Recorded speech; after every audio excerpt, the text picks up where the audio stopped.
Asalaamu calaykum waraxmatullaahi wabarakaatu. Kulanti waxaan wanaagsan.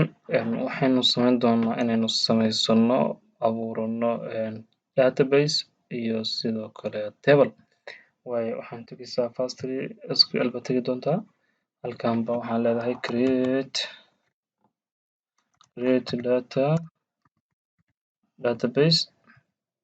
Database waxaa loo baxayaa tusaale ahaan waxaa loo baxayaa Maxamed intaas u soo gaabinayaa hadda way abuuran tahay dabcan waa sameeyey go ayaa leedahay okay halkan ayaa magacii marka ka baarayaa waa kana magacii database-kan abuurtay kaas haddaan marka waxaan rabaa sidoo kale inaan abuurto table halkaas dul tagaysaa halkaa marka ku qori kadhaa table magaciisa laakiin aan markastana waxaan qoraan jeclahay waan dul joogaa markasta aad rabto inaad abuurto table waxaad dul tegi doontaa database-ka dul tagaysaa click baad siin doontaa SQL baa leedahay halkan baad tegi doontaa waxaa leedahay marka create table tableki waxaa loo baxayaa markana magacaas waa loo baxayaa waxaan gashan doonaa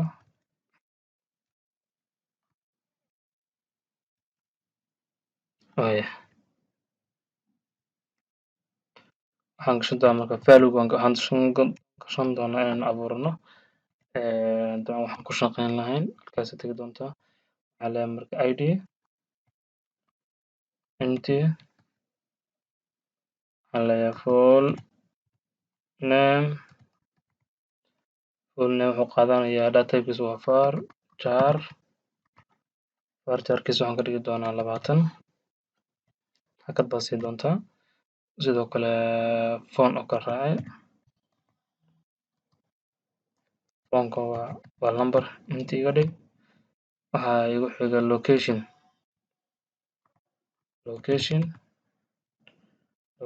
var jar okay asagana waxaa ka dhigtaa 20 ka dhig okay halahaas waa ugu filan yihiin waxay dooran waxa weeye database-kii ayaa ii dooran waxaan leeyahay marka go baan leeyahay waa lay sameeyey calaamada tigtaa buu ii saaray waa lay sameeyey waxaan rabaa marka inaan wax soo gashadaan rabaa insert isticmaalo waxaan tegi doonaa haddaan furo marka hore waxa weeyaan lama furmayn haddaan ku dhufto database-kii waa furmay kana waxaa ku qoran table-kii baa halkan iigu jira okay haddaan kusii dhufto waxaan arkayaa waxa weeye columns baan arkayaa columns waa kuwan hadda aan sameeyey columns haddaan kusii dhuftona waxaan arki doonaa waxa waaye waa full name id location iyo phone intaas oo samaystay waaye okay marka waxaan rabaa sidaas si lamid ah inaan samaysto waxaa loo yaqaano inaan xog soo gashado insert isticmaalaya waxaan dul tagay waxaa waaye table-ka dul tagay SQL baan leeyahay waxaan leeyahay marka halkan wuxuu siinayaa waxa weeyaan waa qoraalka heerka hoos ka tiriya waxaan leeyahay insert magaciisa wuxuu ahaa marka insert waxaan leeyahay into magaciisa wuxuu ahaa waxaa ugu horeeya wuxuu ahaa id baa ugu horeeyey hakad waxaa ku xigay full name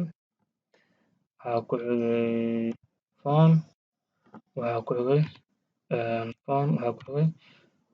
location okay waan soo xiri doonaa okay halkan waxaa leeyahay marka values waa qiimihii aan ku shuban lahaa meeshan okay id waxaa gelaya baan gelin doonaa full name-ka waxay isticmaashaa single quotation bay isticmaashaa waxaan leeyahay axmed yaasiin baan leeyahay location-ka waxaan leeyahay gaalkayo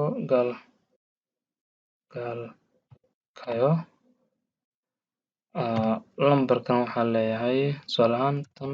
waxaan iraahdo lambar aan siiyo location-ka aan iraahdo gaalkayo okay waan soo xirayaa sidoo kale waan siin doonaa waxaan leeyahay go waa lay sameeyey okay marka haddii hadda aan fiirino bal waxa iigu jiro bahalkaygan database-kii waxa iigu jiro haddaan fiirino maxaa ku jiri kara u malayn doontaa haddaan iraahdo insert haddaan iraahdo tusaale ahaan kasoo qaad mid kale waa soo gelin karaa mid labaad baan gelin doonaa magaca halkan iga bedel waxaa ka dhigtaa xamdi ka dhig lambarkan bedel okay go dheh okay mar labaad sidoo kale waxa weeyaan bedel 3 ka dhig halkan waxaa ka dhigtaa hadii ay kusoo yahay Yaxya